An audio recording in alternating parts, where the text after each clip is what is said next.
संत रामपाल जी महाराज एक ऐसे महान संत जिन्होंने अपनी सतभक्ति, तत्व ज्ञान, करुणा और सेवा के बल पर समाज में नई मिसाल कायम की है।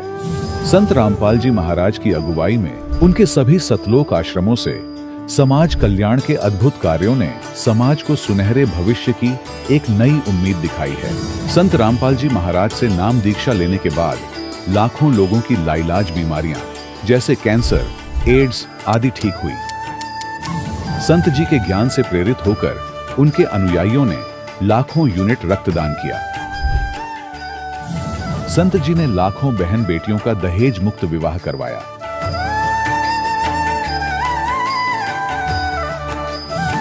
संत जी ने लाखों लोगों का नशा छुड़वाया, करोड़ों उजड़े परिवार बसे। संत जी के आश्रमों में समागम के दौरान निःशुल्क नेत्र चिकित्सा, दंत चिकित्सा प्रदान की जाती है। संत रामपाल जी महाराज द्वारा समय समय पर पर्यावरण संरक्षण के उद्देश्य से बड़े स्तर पर वृक्षारोपण किया जाता है।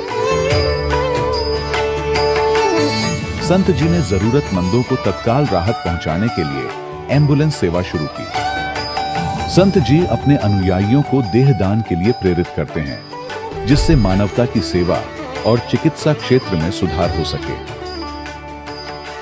संत रामपाल जी महाराज के सभी आश्रमों में हर रोज निःशुल्क भंडारा आयोजित किया जाता है, जहां हर वर्ग, हर जाति और हर धर्म के लोग एक साथ बैठकर भोजन करते हैं।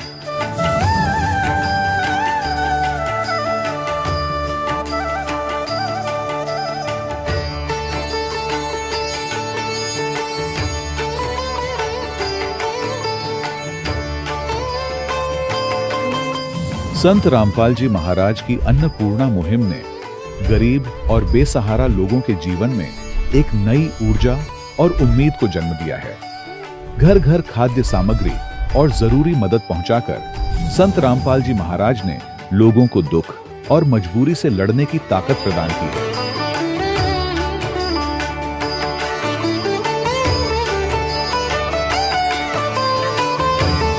संत रामपाल जी महाराज द्वारा गरीब लोगों के लिए घर बनवाने का अद्भुत कार्य एक ऐसी मिसाल कायम कर रहा है जो सदियों सदियों संत जी की उदारता और दया भावना के तौर पर जाना जाएगा।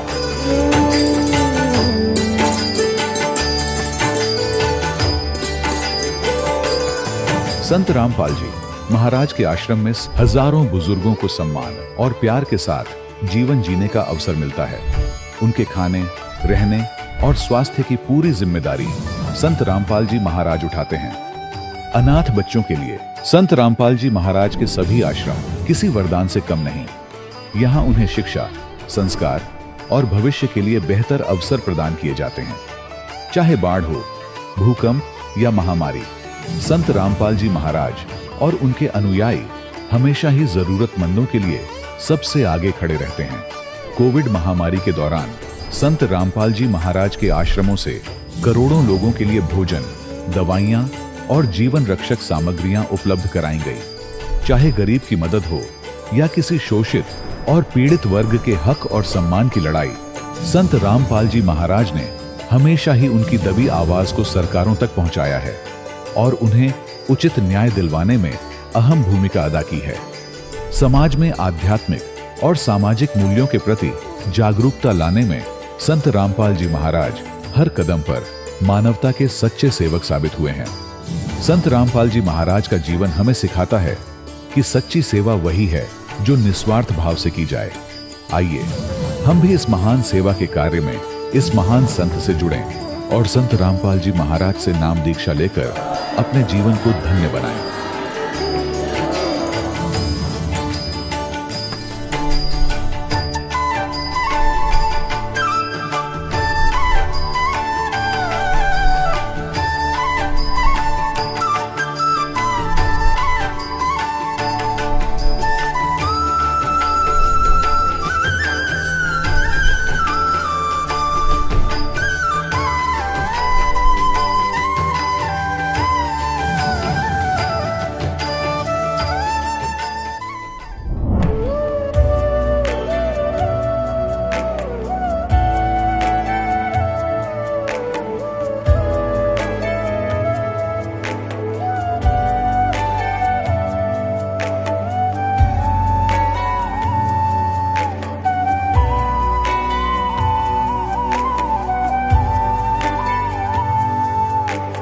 गीता 18 के श्लोक नंबर 62 में भगवान स्वयं कह रहे हैं कि अर्जुन उस परमेश्वर की शरण में जा जिसकी कृपा से परम शांति व शाश्वत स्थान अर्थात सतलोक को प्राप्त होगा। वो परमेश्वर कौन है, कहां है, कैसा है, जानने के लिए कृपया अवश्य सुनिए जगत गुरु तत्वदर्शी संत रामपाल जी महाराज के अमृत वचन। सत साहिब दर्शकों, वेदों और शास्त्रों में यह प्रमाण है कि पूर्ण परमात्मा मनुष्य के समस्त पाप कर्मों के दंड को मिटाकर उसे सुखमय जीवन प्रदान करते हैं। ऐसी ही कहानी हम आज आपके सामने लेकर आए हैं द्रौपदी जी की, जो अलवर राजस्थान की रहने वाली है। ये थायराइड जैसी गंभीर बीमारी से जूझ रही थी और जीवन के ऐसे कठिन दौर से गुजर रही थी जहां जीने की कोई चाह शेष नहीं रह गई थी। इनका कहना है कि इन्होंने संत रामपाल जी महाराज से नाम दीक्षा ग्रहण की और इसके बाद इनकी सारी बीमारियां दूर हो गईं। आखिर ऐसा कैसे संभव हुआ कि द्रौपदी जी को अनोखे लाभ मिलने शुरू हो गए? आइए अब उन्हीं से जानते हैं उनकी कहानी, उन्हीं की जुबानी। नमस्कार जी। सत साहिब सर। क्या नाम है आपका? द्रौपदी। आप कहाँ से आए हैं? मैं गांव सौकर, जिला अलवर, राजस्थान से। संत रामपाल जी महाराज जी से आपने नाम दीक्षा कब ली? 2013 में। संत रामपाल जी महाराज से नाम दीक्षा लेने से पहले आप क्या भक्ति साधना करते थे? मैं सतगुरु रामपाल जी महाराज से उपदेश लेने से पहले मेरे मम्मी पापा भक्ति साधना करते, तो मैं नॉर्मली जैसे कोई व्रत वगैरह शिव जी का या विष्णु जी का ये सभी करती थी। मैंने कोई गुरु नहीं बना रखा था उससे पहले। यह सब भक्ति साधना करने से आपको क्या लाभ प्राप्त हुए? उस टाइम सर हम ये नहीं जानते थे कि लाभ क्या होता है। हम इसलिए करते थे कि हाँ और भी कर रहे हैं तो हम भी कर लें, लेकिन ये भक्ति करते हुए भी बहुत सारी परेशानी हो रही थी हमें। मेरी मम्मी जी भी गुरु मित्र राम रहीम से, जो डेरा सच्चा सौदा चलाते हैं, उनसे नाम उपदेश ले रखा था उन्होंने, लेकिन हमें कोई भी लाभ नहीं हो रहा था। हमारे घर में बहुत सारी प्रॉब्लम भी चल रही थी, बहुत सारी हानि हो रही, जैसे कि सबसे बड़ी प्रॉब्लम तो यही थी कि घर में गृह कलेश ज़्यादा रहता था, उसके कारण हम भी डिस्टर्ब रहते थे, हमारी पढ़ाई में भी लॉस होता था। तो बहुत ज़्यादा ये गृह कलेश ही हमारी मेन प्रॉब्लम थी उस टाइम। बहन जी, संत रामपाल जी महाराज के शरण में फिर कैसे आए आप? हम सतगुरु रामपाल जी महाराज की शरण में ज्ञान गंगा पुस्तक के माध्यम से आए। जो मेरे भैया थे वो मथुरा गए थे, उनको ज्ञान गंगा पुस्तक मिली थी, उन्होंने पापा को ला कर दी। पापा ने पढ़ी वो पुस्तक। उस पुस्तक को पढ़ने के बाद मेरे पापा मम्मी को समझाते थे कि इसमें जो नाम लिए हुए हैं ये नानक जी को दिए हैं, कबीर साहब ही पूर्ण परमात्मा हैं। तो ऐसे ऐसे करके मेरे पापा जी को 6 महीने हो गए थे और सत्संग भी उस पीरियड में हम देखने लग गए थे। तो उस टाइम 3 घंटे का सत्संग आता था परम गुरु जी का, तो हम उस टाइम देखते थे। और उसके बाद 6 महीने के बाद मेरे पापा जी ने 2012 में नाम उपदेश लिया था, मम्मी पापा ने। उसके बाद 2013 में मैंने नाम उपदेश लिया था। संत रामपाल जी महाराज जी से नाम दीक्षा लेने के बाद क्या लाभ प्राप्त हुए? सर, सतगुरु रामपाल जी महाराज से नाम उपदेश लेने के बाद हमें ढेरों लाभ हुए, बहुत सारे लाभ हुए। मैं आपको गिना नहीं सकती इतने लाभ हुए, लेकिन मैं आपको मेन लाभ बताऊंगी कि सतगुरु रामपाल जी महाराज से नाम उपदेश लेने से सबसे बड़ा लाभ तो मुझे ये हुआ कि जो परमात्मा कौन है इस चीज़ की जानकारी हुई, आध्यात्मिक ज्ञान हुआ। उसके बाद हमारी जो घर में गृह कलेश रहते तो बहुत ज़्यादा नौबत इतनी आ जाती थी कि किसी को मार दो या मर जाओ, इतनी प्रॉब्लम रहती थी। हम पहले रहते थे, उससे बहुत ही एक नरक की ज़िंदगी आप कह सकते हैं, ऐसी नरक की ज़िंदगी जीते थे हम। लेकिन परमात्मा रामपाल जी महाराज से उपदेश लेने के बाद वो गृह कलेश समाप्त हुआ। दूसरी मेरी दादी थी जो तम्बाकू पीती थी, तो सतगुरु रामपाल जी महाराज से उन्हें उपदेश नहीं लिया था, उससे पहले ही वो तम्बाकू सेवन बंद कर दिया था सिर्फ सत्संग सुनने से।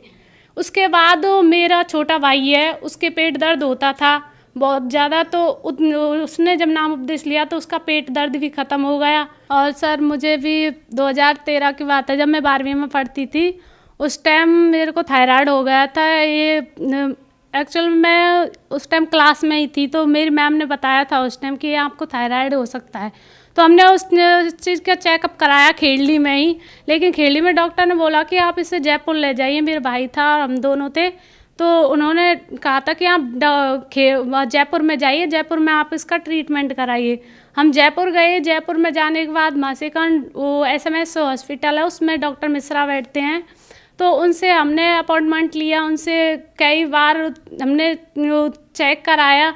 उसके बाद मेरा थायराइड निकला, तो डॉक्टर ने ये बोला था, इस प्रक्रिया में करीबन 4-5 महीने लग गए थे, क्योंकि हमें जब वो बोलते थे तभी हमें जाना पड़ता था जयपुर, और 1-2 दिन भी लग जाता था वहाँ पर। तो उसके बाद डॉक्टर ने बोला था कि उस इतनी बड़ी शीशी थी, उसमें कम से कम 150 गोली थी। उन्होंने कहा था कि आपको ये सुबह गोली लेनी है, और वो भी भूखे पेट, या तो ये ज़िंदगी भर लीजिए, नहीं तो ऑपरेशन कराना है। मैं हॉस्पिटल के नाम से बहुत दूर भागती थी, तो इसलिए तब तक मेरे पापा और मम्मी ने नाम उपदेश ले लिया था 2012 में, और ये प्रॉब्लम मुझे 2013 में हुई। तो उसके बाद मैंने गुरुजी सतगुरु रामपाल जी महाराज से नाम उपदेश लिया। नाम उपदेश लेने के बाद मैंने सतगुरु रामपाल जी महाराज से जो नाम उपदेश दिया, उन्होंने मैंने भक्ति की। उसके बाद मुझे थायराइड की प्रॉब्लम नहीं हुई, और परमात्मा की कृपा से अब मेरे थायराइड भी नहीं है। बहुत सारे ऐसे परमात्मा ने हमें हर जगह बहुत सारे लाभ हुए। सबसे बड़ी बात तो मैं ये कहूँगी कि मुझे सबसे ज़्यादा लाभ, जो हम ये कहते थे कि परमात्मा कौन है, मैंने बहुत सारे से सुना था कि सभी कहते, चाहे वो हिंदू धर्म हो, मुस्लिम, सिख, ईसाई कोई भी हो, चाहे हमारे बड़े बुजुर्ग हो, वो कहते कि सबका मालिक एक है, परमात्मा एक है। लेकिन ये नहीं बताते कि परमात्मा है कौन, उस परमात्मा भक्ति किसकी करनी चाहिए। कहते तो थे कि परमात्मा एक है, हम भी पूछते थे परमात्मा है कौन, लेकिन वो कहते हैं हाँ परमात्मा सबका एक है। लेकिन सतगुरु रामपाल जी महाराज की शरण में आने के बाद हमको ये पता चला कि परमात्मा वो कबीर साहब है, वो कबीर देव है, जो सबके बारे में कहते हैं कि वो परमात्मा एक है। दूसरी बात तो सर की मेरी मम्मी के भी जुकाम थी, जो शुरू से ही थी, आप ये कह लीजिए, और लेकिन वो कभी बहुत सारी उनको भी दवाई गोलियां दवाई बहुत जगह दिखाया भी था, लेकिन वो जुकाम नहीं जा रही थी। डॉक्टरों ने कह दिया था कि इन्हें ज़िंदगी भर रहेगी और एलर्जी है इन्हें। अगर कोई भी काम करना है, मान लो आपको आटा भी गूंथना है, तो वो भी मुंह पे दुपट्टा लगाकर करना पड़ेगा। लेकिन सतगुरु रामपाल जी महाराज से नाम उपदेश लेने के बाद, सिर्फ हमने नाम उपदेश ही लिया, तो उसके बाद ही परमात्मा ने इतनी दया करी कि वो जो मम्मी के जुकाम थी वो सारी ख़त्म हो गई, और आज परमात्मा ने इतनी दया कर रखी है कि उन्हें कोई जुकाम नहीं था, और वो आसानी से सारा काम कर लेती हैं अगर हम सद्भक्ति करते हैं। क्योंकि हमारे सदग्रंथों में प्रमाण है इस चीज़ का कि परमात्मा घोर पाप को भी काट देता है। अगर पूर्ण संत, जो तत्वदर्शी संत है, जो गीता जी में कहा गया है कि जो उल्टा लटका हुआ संसार रूपी वृक्ष है उसे बता देगा, वो तत्वदर्शी संत होगा। अगर उससे नाम उपदेश लेने के बाद अगर तुम भक्ति करते हो तो पूर्ण लाभ देता है, चाहे कैसी भयंकर बीमारी हो उस बीमारी को भी काट देता है। तो हमने सतगुरु रामपाल जी महाराज से नाम उपदेश लिया, उसके बाद मेरी ये थायराइड की बीमारी सारी चली गई। और वो जो ज्ञान देते हैं सतगुरु रामपाल जी महाराज, जो नाम उपदेश देते हैं, वो हमारे सदग्रंथों के आधार पर देते हैं। जो जिस तरह मैं आपको एक उदाहरण दे सकती हूँ, जो हमारे रामपाल जी महाराज जी बताते हैं कि जिस तरह एक आम आदमी कहे कि यहाँ से सड़क बन जाए, लेकिन वो नहीं बनेगी। अगर वही बात को हमारे PM कहे, प्रधानमंत्री कहे, तो वो बात बन जाएगी, वहाँ से वो सड़क बन जाएगी। यानी कि वो आदमी बोल रहा था, एक आम इंसान कह लीजिए आप उसे, वो बोल रहा था, उसके वचन में वो पावर नहीं थी, लेकिन PM के वचन में वो पावर है। इसी तरह सतगुरु रामपाल जी महाराज जो वचन है उनके में वो पावर है, जिससे हमारी जितने भी दुख बीमारी है, चाहे वो कैसा भयंकर से भयंकर हो, चाहे TB कैंसर कैसी भी हो, उसको सिर्फ नाम उपदेश लेने से, आशीर्वाद से ही वो इतने भयंकर रोग कट सकते हैं। और सबसे बड़ी सर मैं ये कहूँ कि मैंने 2013 में नाम उपदेश लिया था, 2013 के 2018 आज, लेकिन मैंने इस 4-5 साल के पीरियड में मैंने एक गोली किसी भी चीज़ की नहीं खाई। यहाँ तक कि बुखार जुकाम ये क्या चीज़ होती है, मुझे अभी तक इस चीज़ की एक गोली भी नहीं खाई। तो मुझे बहुत बड़े लाभ हुए सतगुरु रामपाल जी महाराज की शरण में आने के बाद। बहन जी, आज संत रामपाल जी महाराज के प्रति कैसी आस्था है? सर मैं इसमें ये कह सकती हूँ कि जो मेरी पहले आस्था थी, तब मैं सतगुरु रामपाल जी महाराज से जुड़ी थी, तो उस टाइम अपनी बीमारी और अपने जो घर में गृह क्लेश थे, तो मैं उस टाइम इस बात से जुड़ी थी कि हाँ परमात्मा सतगुरु रामपाल जी महाराज मेरी बीमारी है वो काट देंगे और मेरे घर में जो गृह क्लेश रहते हैं वो मिट जाएंगे। लेकिन उसके बाद धीरे धीरे हमें ज्ञान हुआ और परमात्मा में जो हमारी आस्था पहले थी उससे मैं कह सकती हूँ कि हजारों गुना आस्था हम उसमें ज़्यादा बढ़ी है। वो स्वयं कबीर परमात्मा के अवतार हैं, वो धरती पर आए हुए हैं, वो पूर्ण ब्रह्म है। मैं इस बात को दावे के साथ कह सकती हूँ क्योंकि जो परमात्मा 600 वर्ष पहले आए थे कबीर साहब, उन्होंने स्वयं को छुपा कर ज्ञान दिया था। उन्होंने हमेशा कबीर दास लगाकर ज्ञान बोला था और आज 600 वर्ष के बाद स्वयं सदगुरु रामपाल जी महाराज के रूप में कबीर साहब आए हैं, वो पूर्ण परमात्मा है। और यहाँ पर मैं ये भी कहना चाहूँगी कि जो हमारे भारतवर्ष में अगर कोई बदलाव ला सकता है, जैसे कि आजकल बहुत ज़्यादा हम एजुकेटेड होते हुए भी दहेज प्रथा को बहुत ज़्यादा बढ़ावा दे रहे हैं और नशा जितने भी हैं बुराइयाँ बलात्कार वगैरह ये बहुत ज़्यादा बढ़ गए हैं। लेकिन सदगुरु रामपाल जी महाराज से नाम उपदेश लेने के बाद ये सारी कुरीतियाँ, ये सारे जितने भी जो बुरे कर्म है वो सारे छूट जाते हैं। तो हमें जो भक्ति सदगुरु रामपाल जी महाराज देते उनके आधार पर अगर हम भक्ति करेंगे तो हमारा एक अलग से भक्त समाज बनेगा। और सदगुरु रामपाल जी महाराज जो अब समाज बना रहे हैं वो दहेज रहित समाज बना रहे हैं। बहन जी, आप भक्त समाज को क्या संदेश देना चाहेंगे? सर, मैं भक्त समाज से निवेदन करना चाहूँगी क्योंकि संदेश तो हमारे सदगुरु रामपाल जी महाराज देते हैं।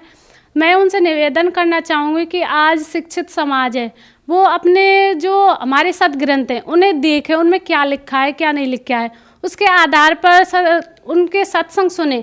मैं ये चैलेंज के साथ कहती हूँ कि अगर वो 1 महीने सदगुरु रामपाल जी महाराज का सत्संग सुन लें तो उसके बाद वो खुद प्रूव कर लेंगे कि क्या सही है और क्या गलत है। उनको ये समझ में आ जाएगा कि जो हम आज तक कर रहे हैं वो गलत है न कि सही, क्योंकि हमारे शास्त्रों में कहीं भी इस चीज़ का प्रमाण ही नहीं है। जो हम मंदिर या मस्जिद इन चीज़ों में जाते हैं या फिर हमारे जो भी कर रहे हैं वो सही नहीं है। तो सदगुरु रामपाल जी महाराज से नाम उपदेश लेके उन पहले सत्संग सुने, सत्संग समझे, क्योंकि आज सभी शिक्षित हैं और सभी भाई बहन जितने भी हैं सभी नाम उपदेश लें। संत रामपाल जी महाराज जी से नाम दीक्षा कैसे ले सकते हैं? सदगुरु रामपाल जी महाराज का जो सत्संग आता है उस दौरान नीचे नंबर दिए होते हैं, उन नंबरों पर फ़ोन करके नामदान केंद्र की जानकारी ले सकते हैं और नाम दीक्षा प्राप्त कर सकते हैं। धन्यवाद जी। सत साई। दर्शकों, अभी आपने सुने संत रामपाल जी महाराज से दीक्षा प्राप्त करके सुखी हुए भक्त के अनुभव। अब देखिए जगत गुरु तत्वदर्शी संत रामपाल जी महाराज के मंगल प्रवचन। यदि किसी तहसीलदार को या एसडीएम को और अपने मित्रों में यह कहता है ये कमिश्नर है, और जब एसडीएम से पूछा जाएगा क्या आप कमिश्नर हैं, वो कभी झूठ नहीं बोलेगा। वो बुद्धिमान व्यक्ति है, बकवास नहीं चला करती, तो स्वयं बताएगा नहीं जी मैं तो एसडीएम हूं और कमिश्नर तो बहुत बड़ी पावर होती है।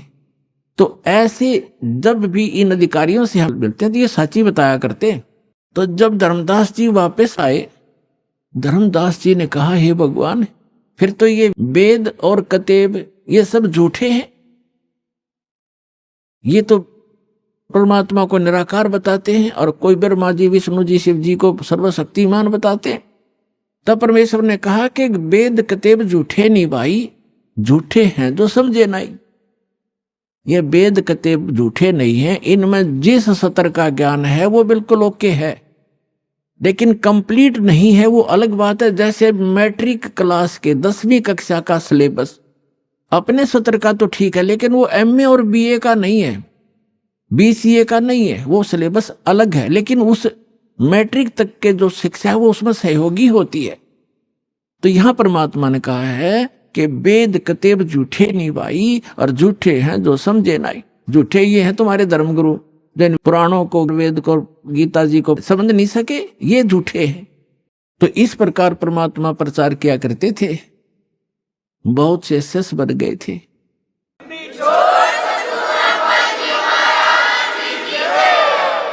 पुण्यात्मा, एक सम्मन नाम का एक मनियार था।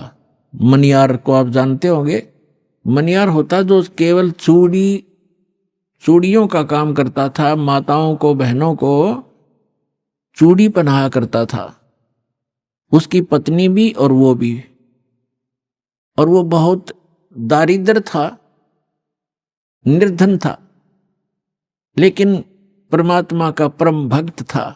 3 सदस्य थे परिवार के अंदर, 3 सदस्य।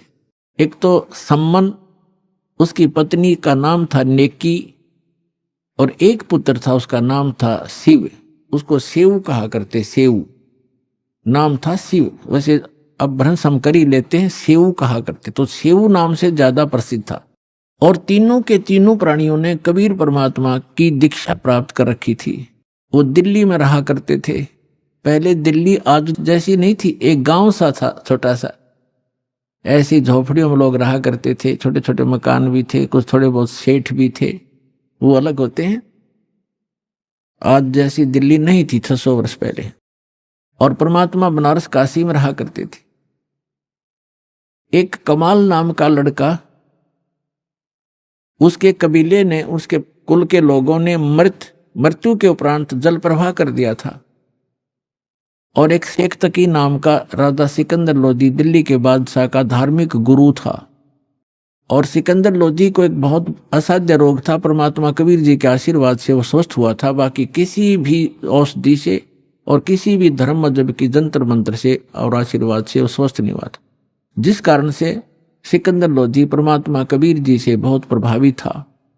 और उधर से धार्मिक गुरु उनका सिकंदर लोधी का जो शेख तकी था, वो ईर्षा करने लगा कबीर जी से कि ये अब ज्यादा महिमा प्राप्त होगी है, राजा के हृदय में ये समा गया है, किसी प्रकार इसको नीचा दिखाऊं और राजा मेरी तरफ फिर आकर्षित हो। कहते हैं 2 वजीर 2 फकीर और 2 पीर, उनकी कभी आपस में बड़ा नहीं करती। ये तो ऐसे समझ लो जैसे एक म्यान में 2 तलवार, कदे देखी सुनी ना कान। तो वो बहुत इस ताक में रहता था, किसी प्रकार नीचा दिखाऊं। सिकंदर लोधी ने किसी कारण से स्वामी रामानंद जी का सिर काट दिया, तो वो मृत्यु को प्राप्त हो गए थे। और कबीर परमात्मा ने सिकंदर लोधी और सैकड़ों व्यक्तियों के सामने उनको जीवित कर दिया था, जिस बात से सिकंदर लोधी घना प्रभावित हो गया था कि ये तो सचमुच अल्लाह आए हैं, खुद भगवान आए हैं। कबीर साहब अल्लाहु अकबर है। अब अल्लाहु अकबर यही काम करता है, मुर्दे को जीवित कर दे, रोगी को स्वस्थ कर दे, निर्धन को धन दे दे, तो भगवान यही काम करते हैं। तो वो सभी काम कर रहे थे। सिकंदर लोधी का पक्का विश्वास हो गया था कि सचमुच गॉड है, खुदा है। परमात्मा कहते हैं राज तजना सहज है, सहज त्रिया का ने, मान बढ़ाई ईर्षा बाई दुर्लभ तजना। ये राज भी छोड़ सकते हो, अपनी सुंदर पत्नी को भी त्याग सकते हो, और कहते हैं मान बढ़ाई और ईर्षा ये नहीं छूटती जीव पर। ये छूटे बिना भगवान मिला नहीं, बात वहीं की वहीं रही। तो इस ईर्षा वश, राग द्वेष वश शेख तकी इस ताक में था, किसी प्रकार मैं झूठा सिद्ध कर दूं किसी पॉइंट पे ताकि इसकी महिमा कम हो जा, इसलिए वो इस ताक में रहता था। एक दिन सिकंदर लोधी से कहा कि आप इसकी बड़ी महिमा गाते हो, इसने मुर्दा जिंदा कर दिया, स्वामी रामानंद जी को जीवित कर दिया, आप कहते हो मुझे स्वस्थ कर दिया, मैं तब मानूंगा इसको कोई ये शक्ति युक्त है, मेरे सामने कोई मुर्दा जीवित करे। एक दिन उसने ये दबाव लगा दिया कि यदि ये कोई मुर्दा जीवित करेगा तो मैं मानूंगा, नहीं तो मुसलमानों को तेरे विरुद्ध कर दूंगा सिकंदर। इस बात से चिंतित सिकंदर टेंशन में आ गया, और परमात्मा को अपने बच्चों की टेंशन सुहाया नहीं करती, ये समर्थ है 1 मिनट में टेंशन दूर कर दे। सिकंदर लोधी से पूछा कि क्या परेशानी है आपको?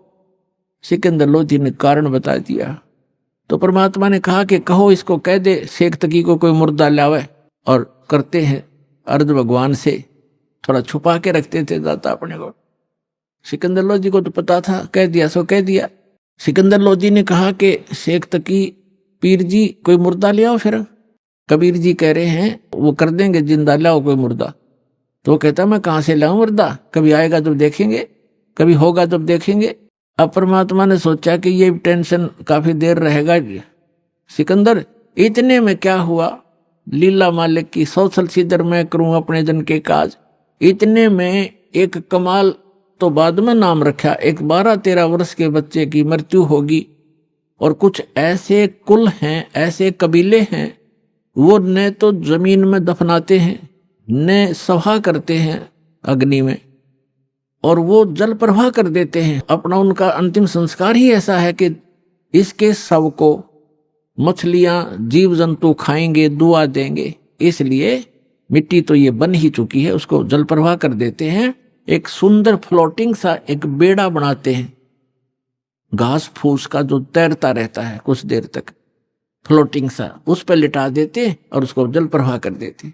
तो वो बहता हुआ आ रहा था, तो सबको पता चला कि मुर्दा आ गया, मुर्दा आ गया। दरिया के किनारे खड़े थे, सभी इत्तेफाक से वहीं खड़े हुए थे।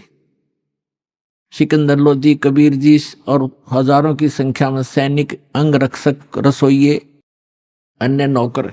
तो परमात्मा ने कहा कि ले शेख तकी आ गया मुर्दा, पहले तू ट्राई कर ले, कदे बाद में नंबर बनावे, अगमा भी कर देता।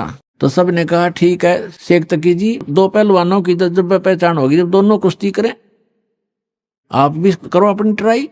तो लगा फू फू करने, वो मुर्दा चला गया 2 फरलांग 600-700 गज आगे को 800 फुट आगे नीचे, यानी जिधर से पानी बहकर जा रहा था डाउन स्ट्रीम में चला गया। तब वो कहने लगा शेख तकी कि ये तो बहाना चाहता था, अपने से बला टाड़ने के लिए कबीर तो बहाना चाहता था, मुर्दे कभी जीवित हुआ करते, वो तो कयामत के समय जीवित करेगा अल्लाह। तब परमात्मा ने कहा, ऐसे संकेत किया दाता ने, जो बहता हुआ जा रहा था ना डाउन स्ट्रीम में, तो ऐसे मालिक ने ऐसे संकेत कर दिया, वो मुर्दा जो बहता हुआ जा रहा था डाउन स्ट्रीम में, अप स्ट्रीम में चल पड़ा, जिधर से पानी बहकर आ रहा था, जैसे इंजन वाली नौका चलती है अपोजिट साइड में, और वहां आकर के जहां भगवान खड़े थे वहां खड़ा हो गया। नीचे से जल बह रहा है और वो सब ऐसे ऊपर तैर रहा है। तब परमात्मा ने कहा कि हे आत्मा, जहां भी है कबीर हुक्म से इस सौ में प्रवेश कर और बाहर आ जा। इतना ही कहा था कि ऐसे ऐसे सारा शरीर कंपन हुई उस बच्चे में, और एकदम बैठा हुआ वो ऐसे खड़ा हो गया जल के अंदर, घुटनों पानी में, एकदम बाहर आया, आके प्रणाम किया, दंडोत प्रणाम किया परम पिता को। बोलो सतगुरुदेव।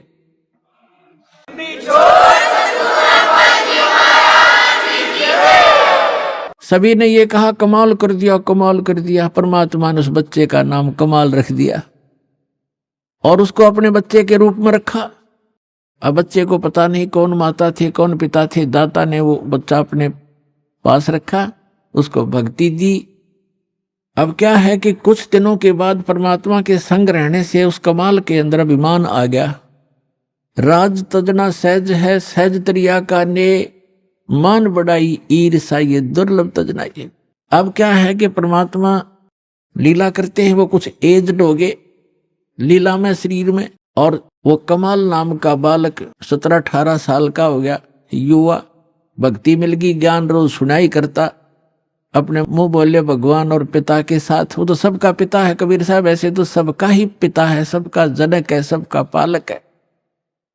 अब ये गलती हो जाती है हमारे से, 4 बातें सीख कर, जो ज्ञान सुनकर हम स्वयं वक्ता बनकर प्रभुता के पात्र बनना चाहते हैं, ये जीव की सबसे बड़ी भूल और दुर्भाग्य होता है।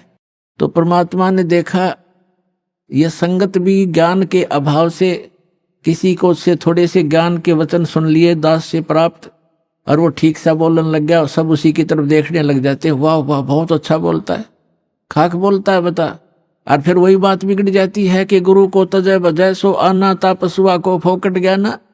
गुरु को छोड़कर अन्य पर आसक्त होते तो वो भी एक फोकट ज्ञान है उन लोगों का।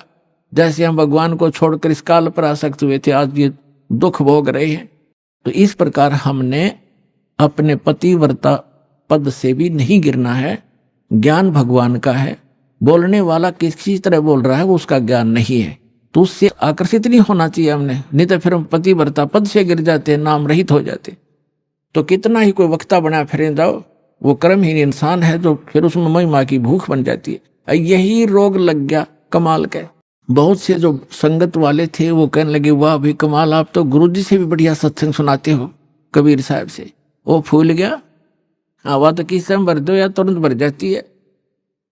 अब उसमें यह अभिमान हो गया, और फिर नो कहने लगे भी बड़ा सेवा करता है गुरु जी की, तेरे जैसी सेवा कोई नहीं कर सकता। एक दूसरी बीमारी यह होगी, तो परमात्मा तो अंतर्यामी थे, उसको पता था कि ये मरेगा, मूर्ख जहर खाने लग गया। अब संकेतों में समझा करते थे भगवान कि भाई अभिमान चाहे तो धन का हो जा, कोई दान गढ़ा करता है, दान का अभिमान हो गया, मैंने इतने पाठ करा दिए, मैंने ये बनवा दिया, फलान कर दिया, और चाहे कोई नू देखे बड़ा माड़ा फेरा, सारा दिन मंत्र करता रहता, दूसरे उससे प्रभावित होंगे, उसकी प्रशंसा करने लग जाएंगे, वह भी भूल है आपकी, क्योंकि आपकी यह भी कमजोरी है। अब जैसे कोई एक लड्डू खा रहा है और दूसरा यूं कह रहा, देख 4 लड्डू खा गया, वाह भाई वाह बड़े लड्डू खा गए। अब उसके लड्डू खाने का आपको क्या मिला? आप भी प्रबंध करो 4 लड्डुओं का, जब तक बराबर हो, उसकी खाक प्रशंसा करे, वो भक्ति करे, तुम उसकी प्रशंसा करे, आप भी करो फिर तो ऐसे हम मार खाते। ये कमजोरियां हैं जो दास आपको बता रहा है, जो आपके भक्ति की गाड़ी में पंचर कर देंगी। इनसे बचना, इन कमजोरियों से बचना ही बचना है।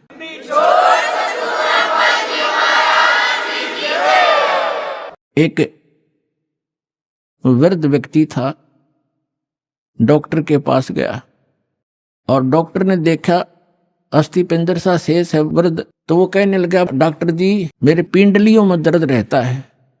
डॉक्टर बोला, जी कमजोरी के कारण है बाबा। तो कहने लगा, जी मेरी ऐसे सांथलों में भी दर्द रहता है, सांथलों में। डॉक्टर बोला, भाई कमजोरी है, कमजोरी, वीकनेस। वृद्ध कहने लगा, जी मेरे सिर में भी दर्द हो जाता है। डॉक्टर कहने लगा, कमजोरी है। फिर उसने कहा वृद्ध ने कि मैं खड़ा होता हूं चक्कर आता है।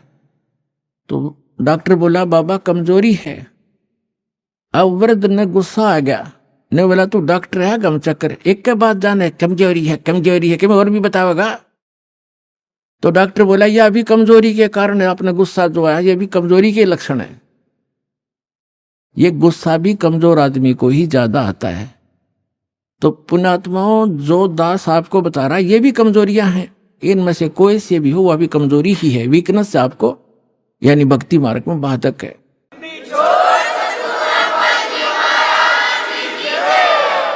परमात्मा कहते हैं, जैसे माता गर्भ को रखे यत्न बनाए, हेस लगे तो छन्न होवे तेरी ऐसे भक्ति नसावे। जैसे किसी बेटी को, बहन को, माई को गर्भ रहता है तो उसको वो जानती है, उस गर्भ को प्रफुल्लित करने के लिए वो कितनी सावधानी बरतती है।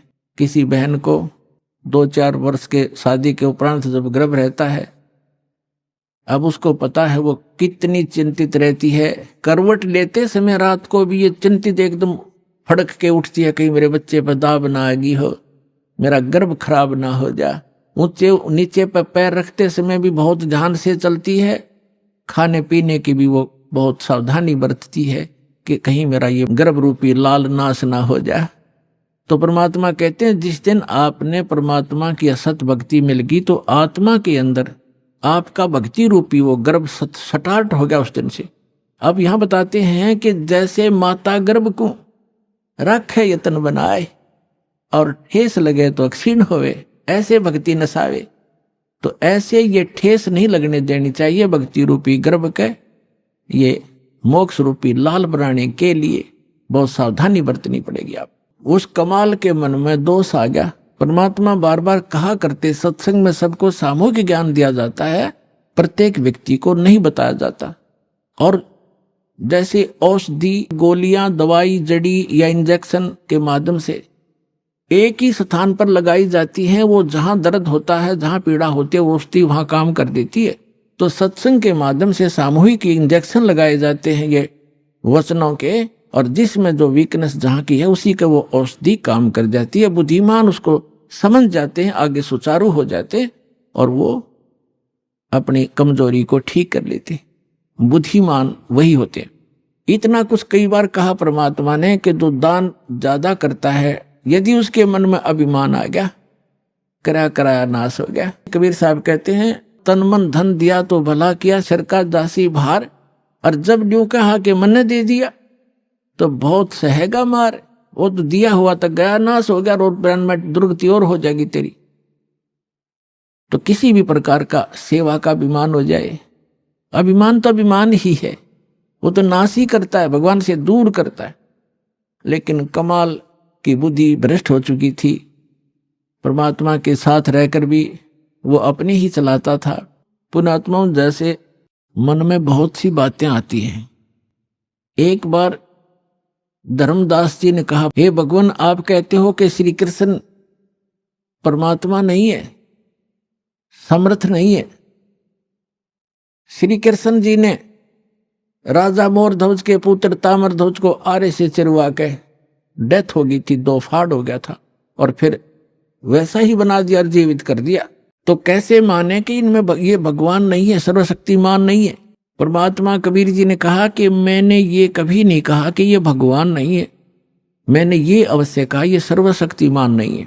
मैंने ये कभी नहीं कहा कि ये स्वामी नहीं है, ये प्रभु नहीं है, इतना अवश्य कहा कि सर्वशक्तिमान नहीं। जैसे परिभाषा प्रभु की आपको बहुत बार बताई है, तहसीलदार भी साहब है, एसडीएम भी साहब है, डिप्टी कमिश्नर भी साहब है, जिसको कलेक्टर कहते हैं, डिप्टी कलेक्टर, और कमिश्नर भी साहब है, मंत्री भी साहब है, अपने सतर का साहब है, अपने उसका कुछ सीमा है उसके साहब की, उसकी शक्ति की, और मंत्री भी साहब है, मुख्यमंत्री भी साहब है, प्रधानमंत्री भी साहब है। लेकिन ये सभी साहब हैं, लेकिन कोई कहे कि डीसी समर्थ है, सर्वशक्तिमान है, सारे देश का कंट्रोलर है, तो वो गलत कह रहा है। अब जितना वो साहब है, जैसे कोई एक मंत्री को और प्रधानमंत्री बताता है राज्य के मंत्री को, तो वो उस प्रोसीजर से वो परिचित नहीं है। इसलिए एक मंत्री भी अपने सत्र का लाभ दे देता है, लेकिन जो प्रधानमंत्री लाभ देगा वो ना मुख्यमंत्री दे सकता। तो इसी प्रकार समर्थ जो प्रधानमंत्री है, परमात्मा ने पूछा कि जैसे आपके भगवान ने, श्री कृष्ण अर्थात विष्णु जी ने, मोर ध्वज के पुत्र ताम्र ध्वज को तो जीवित कर दिया, 2 फाड़ करवा के, 2 बीचों बीच कटवा के, और अपने सगे भांजे अभिमन्यु को जीवित नहीं कर सका, जिसकी कति जरूरत थी, और वहां तो मतलब पंगा लिया जाके उसने क्यों नहीं कर सका? पांडवों का कुलनाश हुआ था, श्री कृष्ण रोए था, उसकी बहन रोए थी, 5 पांडव रोए थे, उसको क्यों नहीं जीवित कराया? जो 18 वर्ष की आयु में मर गया था। यहां धर्मदास चुप हो गया। तब कहा, भगवान हम तो तुच्छ बुद्धि जीव हैं, हमारी बुद्धि का सतर तो इतना ही है बस, अब आप बताओ भगवान क्यों नहीं कर सका? तब परमात्मा ने बताया कि जब तक संस्कार जिसके हैं, अब उस ताम्र ध्वज की आयु शेष थी, और इस शरीर को एक आम सिद्ध पुरुष भी तोड़ कर काट कर फिर दोबारा जीवित कर सकता है। श्री कृष्ण तो उनसे कुछ 21 ही है, लेकिन आयु नहीं बढ़ा सकते ये भगवान। इसलिए अभिमन्यु की आयु 18 ही वर्ष की थी, उसी दिन मृत्यु होना था, उसके आगे शेष उसकी उम्र मनुष्य की नहीं थी। इस कारण से श्री कृष्ण उसको जीवित नहीं कर सके। तब धर्मदास को संतुष्टि हुई। तब परमात्मा ने कहा था कि समर्थ का शरणागहो रंगोरी हो, और कबू ना हुआ काज राम रंगोरी हो। अब यहां प्रसंग चल रहा है, इसी प्रकार जैसे अर्जुन को अभिमान हो गया था, उसके भ्रम को निवारण करने के लिए श्री कृष्ण उसको मोरध्वज राजा के घर लेकर गया था। अर्जुन को अभिमान हो गया था कि भगवान मेरे जैसा आपका आज्ञाकारी कोई और नहीं हो सकता, ऐसा सेवक नहीं हो सकता। अब श्री कृष्ण ने सोचा अब इसको मैं कहूंगा तो काली मानेगा, रोज इकट्ठा रहना, फिर ये बात बिगड़ेगी। तो उसने कुछ दिन के बाद कहा कि चल अर्जुन, मुझे एक आवश्यक कार्य है, और मोरध्वज राजा अपने पुत्र को राज्याभिषेक कर रहा है, मुझे आमंत्रित किया है, आप भी चलोगे? अघोर जी, मैं तो आपका आज्ञाकारी शिष्य हूं, क्योंकि पांडवों का श्री कृष्ण धार्मिक गुरु भी थे। अब वहां जाकर क्या देखा कि मोरध्वज, ताम्रध्वज और उनकी एक पत्नी थी मोरध्वज की, ये राज्याभिषेक करने के लिए अपने पुत्र को गद्दी पर बैठाकर स्वयं राज्य से संन्यास लेना चाहता था। उसने सब साधु संत महात्माओं को आमंत्रित किया हुआ था, बहुत बड़ा यज्ञ कर रहा था। तो उस यज्ञ के अंदर जो भी साधु संत जो खाने को मांगते हैं वो देना पड़ता है, नहीं तो उसकी यज्ञ खंडित मानी जाती थी। तो वहां जब जाकर बैठ गए, साधु रूप बनाकर 2 संत साथ में माया से शेर बना लिया श्री कृष्ण जी ने, और तीनों बाग में जाकर बैठ गए। राजा को संदेशा भिजवाया कि एक संत आए हैं। तो राजा के नौकरों ने कहा, प्रभु भोजन का बताओ, भोजन पाओ। तो साधु रूप में श्री कृष्ण जी ने कहा कि राजा यहाँ आए, स्वयं आमंत्रित करे, तब हम भोजन करेंगे। संदेशा पाकर राजा, रानी और लड़का आरती की थाली लेकर आरती की, और फिर प्रार्थना की, भगवान भोजन की सुनाओ। कहा, हे महात्मा जी भोजन की सुनाओ। तब श्री कृष्ण जी ने कहा कि पहले हमारे शेर का आहार कराओ, फिर हम पीछे भोजन खाते हैं।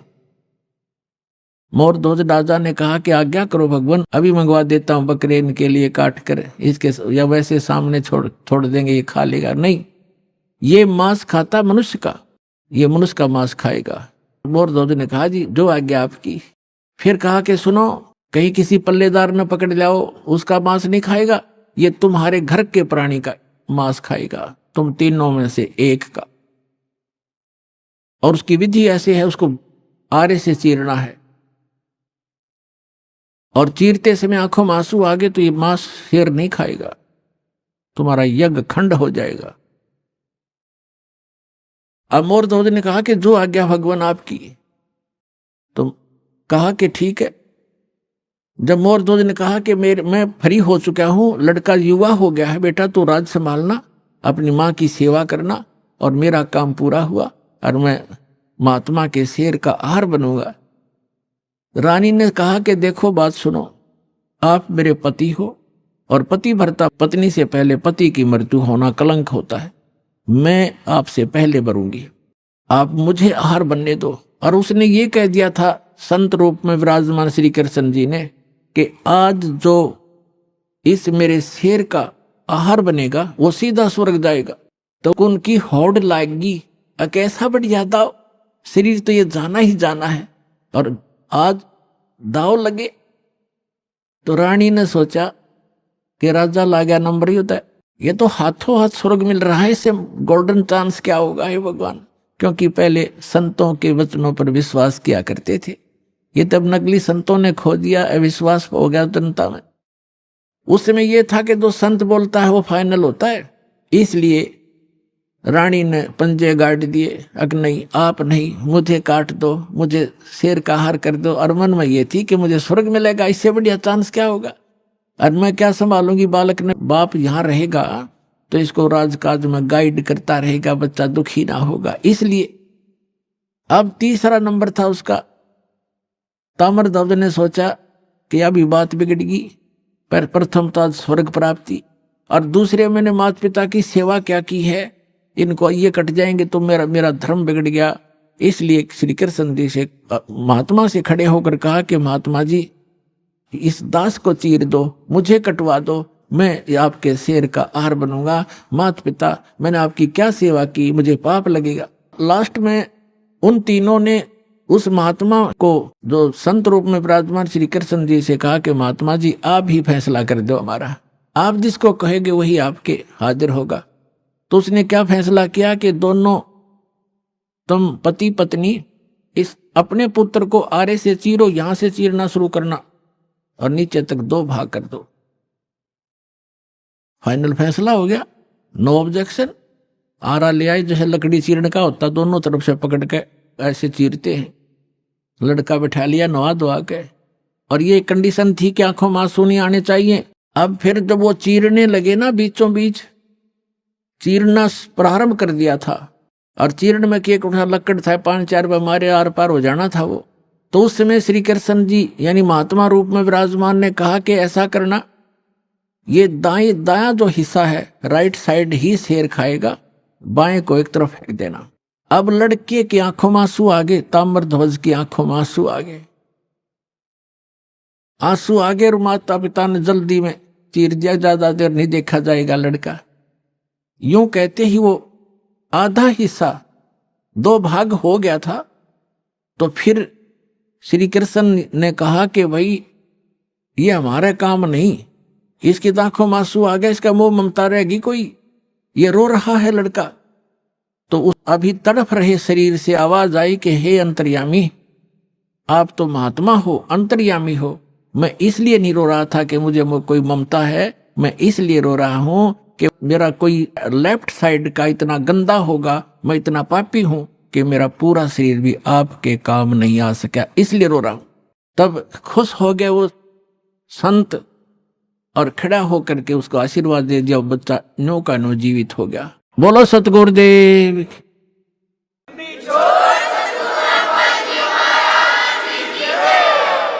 अब जब उसने जीवित कर दिया और कहा भाई मैं तो तुम्हारी परीक्षा लूं था बेटा, तुम सफल हो गए सारे, तो श्री कृष्ण ने कहा और कहा कि मांग ले मोरध्वज क्या मांगना चाहता है? तुझे स्वर्ग में भेज दूंगा और बहुत समय तक तेरा स्वर्ग का राज लिख दूंगा, इंद्र की पदवी दे दूंगा। तब उस ज्ञानी मोरध्वज ने क्या मांगा कि मुझे भक्ति दे दो भगवान, इस राज ने के चाटूंगा तो काल छोड़ना पड़ेगा, वहां का भी छोड़ना पड़ेगा। तो जिस स्तर की भक्ति श्री कृष्ण दे सकता था वह मोरध्वज को दे दी और लड़के को भी जीवित कर दिया। लेकिन जन्म मरण ना श्री कृष्ण का समाप्त, ना मोरध्वज और ताम्रध्वज का, ना उसकी पत्नी का समाप्त हो सकता। अब कहने का भाव यह है कि अर्जुन ये देखकर इकट्ठा हो गया न, सुकड़ गया। जब श्री कृष्ण ने कहा कि अर्जुन आप डींग मारा करते कि मेरे जैसा कोई सेवक नहीं, तने सेवक तो देखे नहीं थे। जब अर्जुन ने कान पकड़ लिया, जी मैं तो घना निकम्मा आदमी था, मैं ये सोच बैठा था आज मेरी कति फड़क निकल गई, महापुरुष तो ऐसे होते हैं, मैं तो इनके चरणों की धूल भी नहीं हूं। अपने आत्माओं, हमने श्री कृष्ण जी को परमात्मा इसलिए मान लिया था कि उन्होंने मोरध्वज के पुत्र ताम्रध्वज को आरे से चरवा कर जीवित कर दिया, बस। और यहां परमात्मा ने फिर बताया कबीर जी ने कि वो अभिमन्यु को जीवित क्यों नहीं कर सके, वो तुम्हारे समर्थ भगवान। उसका कारण भी बताया कि ये समर्थ नहीं है। और ऐसी ऐसी तो बहुत से संत भी सिद्धियां रखते हैं जो मुर्दे को जीवित कर सकते हैं, लेकिन उनकी आयु नहीं बढ़ा सकते, किसी सूरत में नहीं बढ़ा सकते। आयु की वृद्धि केवल परमात्मा पूर्ण ब्रह्म कर सकते हैं। मासा घटे ना तिल बधे, विदना लिखे जो लेख, और सच्चा सतगुरु मेट कर ऊपर मार दे मेघ। अभी आपने सुने संत रामपाल जी महाराज के मंगल प्रवचन। आइए अब सुनते हैं संत रामपाल जी महाराज से नाम दीक्षा लेकर सतभक्ति करके अद्भुत लाभ प्राप्त करने वाले अनुयायी के विचार। दर्शकों, जब से आत्मा परमात्मा से बिछड़ी है तब से ही इसे परमात्मा की तलाश है, और परमात्मा की तलाश करते करते अक्सर मनुष्य गलत गुरुओं के चक्रव्यूह में फंस जाता है। खंडवा मध्य प्रदेश के निवासी राकेश राजपूत जी की कहानी भी कुछ ऐसी ही थी। राकेश जी ने अपने जीवन में सभी प्रकार की भक्ति और साधना की, यहाँ तक कि ये गायत्री परिवार से भी जुड़े रहे। लेकिन इतना सब कुछ करने के बावजूद भी इन्हें अपने जीवन में ना तो सुख मिला और ना ही शांति। लेकिन आज संत रामपाल जी महाराज की शरण में आने के बाद इनका कहना है कि अब मैं पूर्ण रूप से सुखी हूँ। आइए जानते हैं कि आखिर राकेश जी ऐसा क्यों कह रहे हैं। सुनते हैं राकेश जी की कहानी, उन्हीं की जुबानी। नमस्कार सर। नमस्कार सर। सर क्या नाम है आपका? राकेश राजपूत है सर। राकेश जी आप कहाँ के रहने वाले हैं? जी ग्राम किल्लोद, तहसील हरसोद, जिला खंडवा। सर संत रामपाल जी महाराज से नाम दीक्षा आपने कब ली? सर 13/11/2013 में। सर संत रामपाल जी महाराज से नाम दीक्षा लेने से पहले क्या आप कोई भक्ति साधना भी करते थे? जी करते थे, सभी देवी देवता की भक्ति करते थे, नवरात्रा में उपवास रहते थे और दोनों टाइम का उपवास रहते थे, और शिवरात्रि का उपवास रहते थे, जन्माष्टमी का उपवास रहते थे। संत सिंगाजी से भी जुड़े थे, हमने गुरु बना के रखे थे सर। 3 साल भक्ति करी हमने, और गायत्री परिवार से भी जुड़े थे, उनकी भी 4-5 साल भक्ति करी सर। सिंगाजी से भक्ति करते थे तो उससे हमको ऐसा कुछ लाभ तो नहीं मिला, और गायत्री परिवार में भी हम जुड़े थे तो हमसे कसम खिलवा के गुटखा छुड़वाया था। हम गुटखा, बीड़ी, शराब, तंबाकू, बीड़ी, सिगरेट सब पीना चालू कर दिया था सर। दिन भर में 5-6 गुटके लग जाते थे। तो इन भक्ति करने में हमको ऐसा कोई लाभ तो नहीं मिला, और मेरे को हार्ट की तकलीफ भी थी। मेरा 3 साल इलाज चला इंदौर का, और रेगुलर गोली दवाई खाई मैंने 3 साल, और 6 साल घुटने में दर्द रहा सर। घुटने में सूजन रही 6 साल, दर्द की गोली खाया करा। बाकी और भी गांव के देवी देवताओं की बैठकें ली, और पीर बाबा की बैठक ली। एक आदिवासी क्षेत्र में गया था, उधर में मकड़ी तरफ, उधर एक बाबा था, उनने बोला था कि भाई तेरे घुटने अगर ठीक हो जाए तो तुम यहाँ मुर्गे छोड़ देना। तो मैंने उनसे बोला था भाई अगर मेरे घुटने ठीक हो गए तो 1 मुर्गा नहीं मैं 2 छोड़ दूंगा, पर घुटने ठीक हो जाना चाहिए। तो भगत जी उनसे भी लाभ नहीं मिला। फिर एक दूसरा बाबा के पास गया तो उनने इंग्लिश में गोली दवा लिख के दी।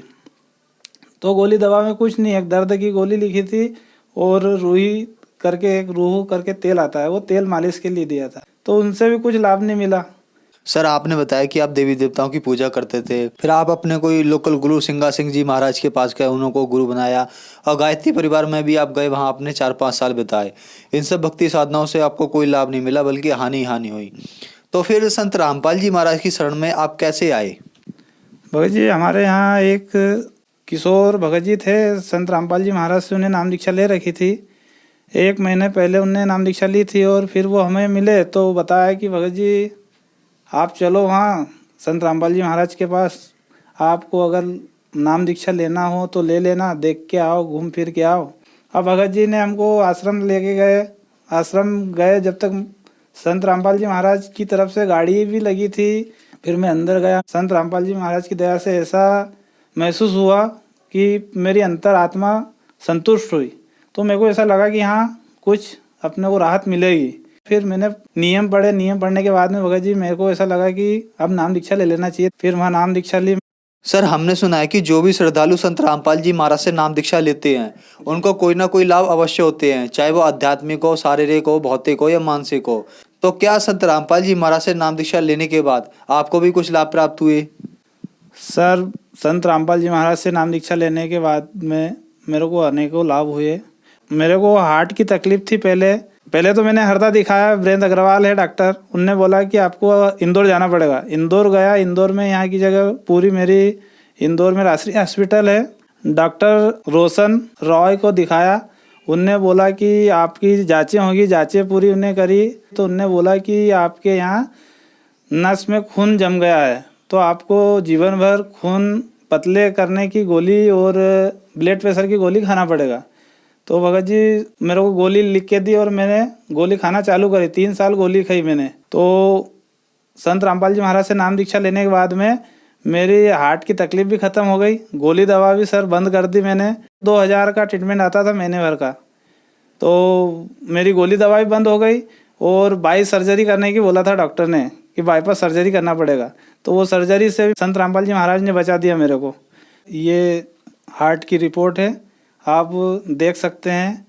ये संत रामपाल जी महाराज से नाम दीक्षा लेने के बाद में ना तो मेरे को कोई तकलीफ है और बाईपास सर्जरी करने की बोला था डॉक्टर ने, तो आज मैं बाईपास सर्जरी से भी बच चुका हूँ और दवा गोली भी सब बंद कर दी। आप मेरी ये रिपोर्ट देख सकते हैं। हार्ट की बीमारी थी सर, तो आप ये देख सकते हैं। पूरे कागज़ मेरे पास डॉक्यूमेंट्स रखे हैं आज भी, और ये सब रिपोर्टें हैं। और ये एसीजी की जांच है। ये पेशाब की थैली में भी इन्फेक्शन फैल गया था, ये उसकी रिपोर्ट है। आप देख सकते हैं सब। संत रामपाल जी महाराज की शरण में जाने से आज मैं बिल्कुल ठीक हूँ। ना तो कोई गोली दवाई खा रहा, ना कोई ऑपरेशन से भी बच गया हूँ आज मैं। और उसके बाद में घुटने में सूजन आ गई। चिकनगुनिया बुखार आया। बुखार आने के बाद में बुखार तो ठीक हो गया, पर वो घुटने में सूजन इतनी आ गई कि 6 साल घुटने में सूजन रही।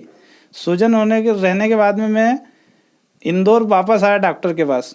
डॉक्टर आनंद कुमार जिंसी वाले, उनने देखा। उनने बोला कि तुम्हारे घुटने में जॉइंट की जगह पे जो चिकनाई आती है वो ख़त्म हो गई, आपका ऑपरेशन करना पड़ेगा। तो ऑपरेशन करने की नौबत आई थी। तो मैंने संत रामपाल जी महाराज से अर्जी लगी कि मालिक, आप जब मालिक ही हो तो फिर आप क्यों ना मेरे पेट ठीक कर दो। तो सर जी संत रामपाल जी महाराज से नाम दीक्षा ली और मेरे पैर ठीक हो गए। आज तक मैं ना तो अटैक की गोली खाता, बिगर ऑपरेशन के, बिगर कोई बाईपास सर्जरी करे हुए मैं अभी मालिक की दया से ठीक हूँ। आप देख सकते हैं ये एप्पल हॉस्पिटल का है। डॉक्टर आनंद कुमार जिंसी वाले का ये इलाज मैंने करवाया था और इसमें मेरा घुटने का ऑपरेशन की बोला था। घुटने का जॉइंट छूट गया था। ये देख सकते हैं आप, ये घुटने का जॉइंट खुला हुआ है। डॉक्टर ने क्लियर बोल दिया था कि आपका ऑपरेशन होगा, आपके घुटने का जॉइंट खुल चुका है और इसमें जो बीच में चिकनाई आती है वो चिकनाई ख़त्म हो गई। ये वाला घुटना है सर, ये जॉइंट खुला दिख रहा है, पूरे क्लियर साफ। संत रामपाल जी महाराज की दया से घुटने की गोली दवाई बंद कर दी और ऑपरेशन से बचा हुआ हूँ। मेरे को अब कोई तकलीफ नहीं है। बहुत अनेक ऐसे लाभ हुए मेरे को। और जब मैं नाम दीक्षा लेके घर आया था संत रामपाल जी महाराज से, और सुबह बच्चों को स्कूल छोड़ने जाने के लिए मैंने 4 बच्चों को बिठा रखा था बाइक पे, और आगे से मेरे को ये नहीं पता था कि गाड़ी किधर से आई। एक फास्ट से गाड़ी, यही हमारे गांव के साइड का था छोरा, उनने गाड़ी मेरे गाड़ी में ठोक दी। तो गाड़ी इतनी खतरनाक ठोकी सर कि 20 से 25 फीट जाके अगला जो मडघाट आता है वो मडघाट का कट्टा गिरा और उसकी गाड़ी गिर गई, वो घिसा गया पूरा। और मेरी गाड़ी संत रामपाल जी महाराज की दया से वहीं की वहीं खड़े रहे, ना तो मेरे को खरोच हुई ना मेरे बच्चों को खरोच हुई, चारों बच्चों सही सलामत हम ठीक रहे। और सर मैं नशा भी करता था, नशा में बीड़ी गुटखा 5-6 गुटके लग जाते थे। संत रामपाल जी महाराज की दया से 30-40 रुपये का रोज का खर्चा ये था, उससे भी मेरे को बहुत बड़ी राहत मिली। परिवार वाले पूरे परेशान थे मेरे से कि भाई तू गुटखा बहुत खाता है और बीड़ी बहुत पीता है, ये उम्र में बीड़ी नहीं पीना चाहिए। तो संत रामपाल जी महाराज की दया से नशे भी सारे छूट गए हैं और बीमारी में बहुत राहत मिली। मेरी पत्नी को भी सर बहुत दुख रहा था, उनका मतलब शादी हुई और उसके साल भर बाद सर दुखना चालू हुआ। 6 साल सर दुखा उनका, सर दर्द करने से बेचैनी होने लगी उनको, दर्द की गोलियाँ भी बहुत खाई उनने। पिताजी के यहाँ गए, परिवार में भाइयों के पास, उन्होंने उधर बैठक भी ली देवी देवताओं की, वहाँ से भी आराम नहीं मिला। और संत रामपाल जी महाराज की शरण में जाने से उनको जाते ही आराम मिल गया, उनका सर दर्द बंद हो गया और आज तक सर दर्द नहीं हो रहा सर उनको। और छोटे मोटे अनेक लाभ हैं सर। एक बार मेरी गाड़ी में रोज डेली अप डाउन करता हूँ, हमारे गांव से 8 किलोमीटर एक शहर है खिरकिया करके, बच्चे पढ़ते हैं वहाँ, तो डेली अप डाउन करता हूँ। रात में इतनी गाड़ी स्पीड में थी, वैसे तो मैं धीरे चलाता हूँ गाड़ी, पर उस टाइम पे क्या पता क्या हुआ, गाड़ी इतनी स्पीड में थी कि सामने नाला आ रहा और मेरी गाड़ी स्पीड से चल रही, मालिक जाने वो वहाँ पुलिया का काम चल रहा था क्या हुआ, एकदम से संत रामपाल जी महाराज ने मेरी गाड़ी घुमा दी तो मैं गिरने से बच गया। नहीं तो दास आज क्या पता क्या होता, संत रामपाल जी महाराज की शरण में नहीं होता। तो सर संत रामपाल जी महाराज से नाम दीक्षा लेने के बाद आपको बहुत सारे लाभ प्राप्त हुए, तो हम आपसे ये जानना चाहते हैं कि ऐसा कैसे संभव होता है। सत्यता के लिए आप अपनी रिपोर्ट भी दिखा रहे हैं कि संत रामपाल जी महाराज आपको ऐसी कौन सी दवाई देते हैं जो मेडिकल साइंस फेल हो जाता है और फिर संत रामपाल जी महाराज उन मरीजों को ठीक करते हैं। संत रामपाल जी महाराज कोई दवाई नहीं देते हैं, खाली वो शास्त्रों के अनुसार भक्ति बताते हैं और विधि बताते हैं देवी देवता की कैसी साधना करना। उसमें मंत्र दिया जाता है, मंत्र की ही भक्ति रहती है, साधना रहती है, उससे लाभ मिलते हैं। सर आपने बताया कि संत रामपाल जी महाराज से नाम दीक्षा ली और आप ठीक हो गए, तो हम आपसे ये कहना चाहेंगे कि जो लोग आज दुखी हैं और वो अस्पतालों में भर्ती हैं, जब संत रामपाल जी महाराज बगैर दवाई बगैर ऑपरेशन के ठीक कर रहे हैं, तो आज बहुत सारी दुनिया दुखी है, तब उन लोगों से अपील क्यों नहीं करते कि वो भी संत रामपाल जी महाराज से नाम दीक्षा लें। जो भी श्रद्धालु मेरे को सुन रहे हैं उनसे मेरा हाथ जोड़ के निवेदन है कि आप संत रामपाल जी महाराज का सत्संग सुने और आप हर गांव में हर तहसील में पुस्तक सेवा होती है, आप पढ़े लिखे हो तो पुस्तक भी ले सकते हो और पुस्तक पढ़ के सृष्टि की रचना ज्ञान संत रामपाल जी महाराज का जो दिया है उसको पढ़ो, तो आपको पुस्तक पढ़ने से भी लाभ हो सकते हैं। तो आप पहले पुस्तक पढ़ो, सत्संग सुनो, पहले तो मन की संतुष्टि होगी और आपके पूरी बीमारी भी और पूरा परिवार सुखी रहेगा, आपकी बीमारी भी जा सकती है अगर साधना श्रद्धा शास्त्रों के अनुसार आप करोगे, संत रामपाल जी महाराज के नियम और उनकी जो साधना है उसके अनुसार। सर संत रामपाल जी महाराज से नाम दीक्षा कैसे ली जा सकती है। संत रामपाल जी महाराज से नाम दीक्षा ऐसी ली जाती है कि आप टीवी खोल के देखो, उसमें सत्संग चलता है, सत्संग के नीचे पीली पट्टी चलती है, पीली पट्टी में नंबर दिया जाता है, नंबर लगा के हर राज्य में हर तहसील में हर जिले में हर ब्लॉक में साप्ताहिक कार्यक्रम चलते हैं। तो आप लोगों को पता जानकारी पूरी आपको भगत भाई हमारे जो भी है संत रामपाल जी महाराज के शिष्य वो आपको पूरी जानकारी देंगे, वहाँ से आप नाम दीक्षा ले सकते हो और आप अपनी बीमारी अपने संतुष्टि के लिए आइए और संत रामपाल जी महाराज से नाम दीक्षा लें। धन्यवाद सर। सर